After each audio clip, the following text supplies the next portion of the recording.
안녕하세요. 30년차 식품MD 김지영입니다.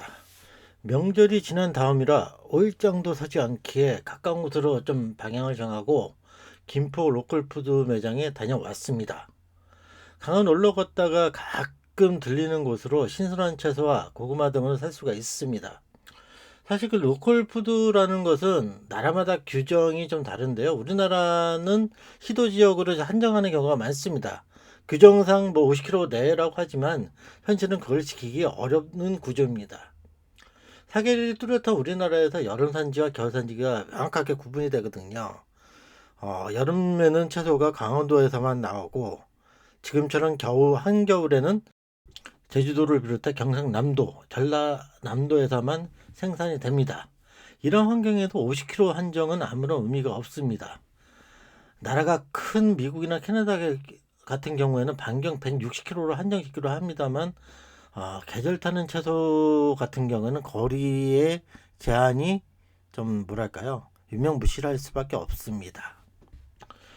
우리나라는 전 시군마다 로컬푸드 매장이 있습니다. 주로 농협에서 주도적으로 합니다만 농협의 하나로마트에 커다랗게 로컬푸드 매장이라고 써 있어도 유명무실한 경우가 대부분입니다. 뭐 로컬 매장이 그리 크지 않은 상태로 운영하고 있거나 일부 시군 같은 경우 매달 한두 개 정도 하고 장사도 잘 안 되는 것 같습니다. 대부분의 배후도시가 있는 경우는 좀 잘 되는 경우고요. 서울 근처는 김포가 가장 잘 되고 있고 안성도 꽤 괜찮습니다.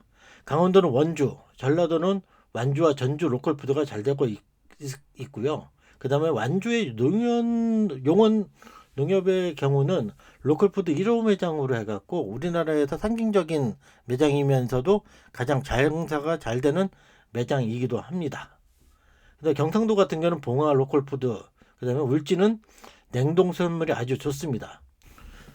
충청도는 그 태안의 그 안면도 로컬푸드 매장하고요. 그다음에 대전의 로컬푸드 매장이 잘 되어 있습니다. 태안 같은 경우는 수산물하고 축산물까지 해갖고 좀 알차게 구성되어 있어갖고 꽤 괜찮습니다. 만일 제가 지금 언급한 데를 혹시라도 가셨다 하면은 한번 들려보시면 좋을 겁니다. 그러면은 꽤 괜찮은 농산물을 좀 저렴한 가격으로 살 수가 있습니다. 로컬푸드 매장의 장점은 무엇일까요? 흔히 팜투 테이블이라 이야기합니다. 농장에서 식탁에 오르기까지 단계나 거리가 짧을수록 좋다고 합니다. 여기서 좋다고 하는 것은 채소입니다. 채소는 수확과 동시에 맛이 떨어지기 시작합니다. 수확을 해도 잎에 있는 엽록소는 활동을 멈추지 않습니다. 후 활동을 통해 광합성을 계속적으로 하고 있습니다. 냉장 유통은 이 활동을 느리게 할 뿐 멈추지는 못합니다. 광합성은 이산화탄소를 산소로 바꾸는 과정입니다. 숲속에 들어갔을 때 공기가 달라짐을 느끼는 이유가 풍부한 산소 덕분입니다. 수확을 해도 지속적으로 호흡 활동을 합니다. 지속적 호흡 활동은 위해 필요한 것은 에너지원. 뿌리와 줄기와 연결되어 있으면 에너지원을 지속적으로 공급받지만 수확이 되는 순간부터 에너지원은 공급이 중단이 됩니다. 그래서 가지고 있는 에너지원을 사용해야 되는데, 가지고 있는 에너지가 뭐냐면은 포도당, 과당 등의 단당류입니다. 이거는 바로 사람도 마찬가지거든요. 그래서 이거를 활용해 갖고 계속해서 광합성 작용을 하는데, 에너지원을 계속해서 사용하다 보면은 채소가 가지는 고유의 단맛이 사라질 수밖에 없는 거죠. 처음에는 100이었던 것들이 시간이 지날수록 90, 80, 70, 60 이렇게 뚝뚝뚝뚝 떨어지는 거죠. 그래서 팜투 테이블이 가까울수록 맛있는 채소를 먹을 수 있는 확률이 높아지는 거죠. 가지고 있는 에너지를 다 쓰면 세포에서 꺼내야 합니다. 그러면 세포벽이 무너지기 시작하면서 채소는 시들시들해집니다. 채소가 시간이 지나면 시들해지는 현상이 이런 과정 때문에 발생을 하게 되는 겁니다. 그날 수확한 것을 그날 올린다. 가장 맛있는 채소를 산다는 의미입니다. 보통 우리가 소매점에 또는 인터넷에서 살 때는 몇 날 며칠이 걸린 것을 우리한테 주게 됩니다. 반면 로컬푸드에서는 하루가 채 걸리지 않습니다. 그날 새벽에 작업한 것을 그날 아침에 매장에서 깔거든요. 그리고 이 CCTV로 보다가 재고가 떨어지잖아요. 그럼 바로 또 작업해갖고 와갖고 매장에다가 채웁니다. 그래서 로컬푸드 장점이 채소에 있습니다. 그래서 보통 로컬푸드 매장은 생산자, 매장, 소비자로 연결되고요. 일반적인 우리가 채소를 사는 거는 생산자, 경매, 중도매, 소매, 소비자 순서 이렇게 됩니다. 그래서 일반적인 이런 과정보다 훨씬 단순합니다. 채소의 유통 단계는 짧으면 짧을수록 맛이 더 좋습니다. 로컬푸드 매장의 장점은 바로 여기에 있고요. 가장 맛있는 채소를 살 수 있다는 장점이 로컬푸드 매장의 매력입니다. 2월 김포 로컬푸드에서 살만한 것에는 무엇이 있을까요? 30년차 식품원대가 추천은 일단은 고구마입니다. 고구마는 크게 분질성과 점질성으로 나눕니다. 분질성은 다른 말로는 밤고구마라고 하죠. 이게 퍽퍽한 질감의 고구마를 말합니다. 점질성은 수분이 많은, 그러니까 상대적으로 분질 고구마 대비입니다.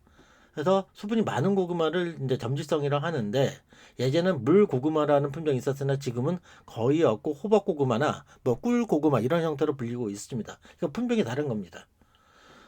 일단은 점질성 고구마라고 하더라도 수확 직전은 대부분 분질성을 띠고 있습니다. 그러니까 약간 퍽퍽하죠. 근데 이게 왜 그러냐면은 고구마 같은 경우에는 후숙을 해야지만 맛이 드는 음식이거든요. 아니, 재료거든요. 그래서 어두운 곳에서 저장을 하다 보면은 고구마가 가지고 있던 전분을 엿당으로 분해를 하기 시작합니다. 그래서 분질성을 띠던 것들이 점질성을 띠게 됩니다. 그 시점이 언제냐면 1월부터 지금이 그런 과정이 끝나는 시점이라서 가장 맛이 좋습니다. 그래서 뭐 굽거나 쪘을 때 촉촉하고 구수한 맛이 나는 고구마를 지금 맛볼 수가 있습니다. 그래서 호박 고구마나 꿀 고구마는 일본에서 유래한 품종이고요. 근래에는 그 신일위 등 그 국산 품종도 많이 심고 있기 때문에요.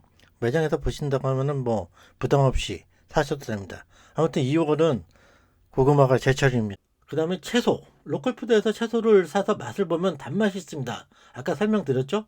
같은 채소라도 토경과 또 수경이 있으니까는 요거를 또 잘 보고 사야 되는데, 이거를 구분해서 파는 경우는 거의 없더라고요.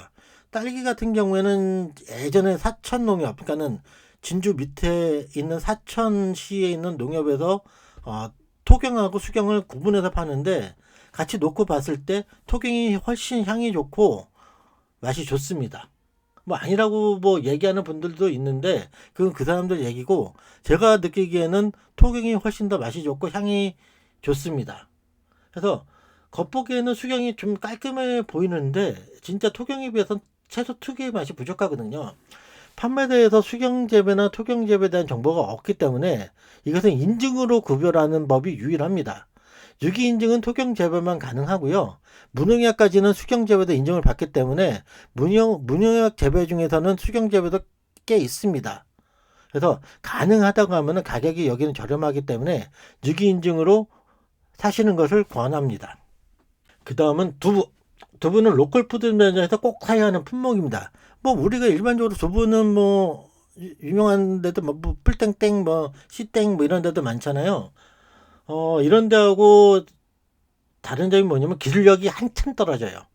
이 기술력이 뭐냐면은 콩하고 물하고 뭐 해서 만드는 게 두부인데, 그러니까 콩물의 농도가 옅을수록 두부 이 포장이 많이 나오거든요. 그러니까 대기업 같은 경우는 대량 유통을 해야 되기 때문에 이런 생산성에 초점을 맞춰서 두부를 만들거든요. 근데 로컬푸드 매장에서 두부를 공급하는 데들은 이런 기술력이 되게 떨어져요. 이걸 다르게 얘기한다고 하면은 그만큼 두유의 농도가 짙다는 거죠. 두유의 농도가 짙다는 거는 그만큼 두부가 고소하다는 얘기입니다. 진짜 이거 로컬푸드 매장에서 두부를 사보시면은 맛이 다름을 느낍니다. 그리고 한 가지 팁으로, 두부 보면 뭐 찌개용하고 뭐 부침용이 있잖아요. 뭐 이렇게 다른 것 같지만은 구이용이 약간 더 농도가 진합니다. 그래서 구이용 사서 찌개용 해도 되니까요. 그리고 이거는 마케팅 수법 중에 하나이기 때문에 굳이 뭐 이거를 구별할 필요 없습니다. 로컬푸드 매장에서는 구이용, 찌개용 이런 구분 잘 안 합니다. 할 필요가 없거든요. 이건 사실 그 풀땡땡에서 이제 마케팅의 일환으로 해갖고 했고 그거를 다 따라하는 것 뿐이지, 찌개용하고 부침용의 구분은 없습니다. 사실은 없고요. 그 다음에 구분은 공장에서 농도가 약간 다르다고는 하더라고요. 예전에 이제 공장 하시는 분들한테 얘기 들어보니까 그렇게 말씀을 하시더라고요. 우유. 여기는 풀 우유가 있습니다. 예전에 이제 지역에서 로컬푸드 가보면 대부분 요구르트만 팔고 있는데, 왜 그럴까 해보니까는 이제 이 우유는 유통기한이 짧잖아요. 근데 요구르트는 보름 내지 한 달 정도 찍을 수가 있기 때문에 그 생산성하고 소비하고 이런 게 괴리감이 있다 보니까는 우유를 생산하는 지역 이 소형 목장 등이 없었는데, 김포 같은 경우에는 드디어 이제 우유를 팔기 시작하더라고요. 맛있습니다, 여기. 원래 그 소라는 게 옥수수를 먹지 않고 풀을 먹던 건데, 이제 대량 생산을 하다 보니까는 그러니까 옥수수로 만든 사료를 먹일 수밖에 없었는데, 그렇게 되면은 우유의 맛이 별로 없거든요.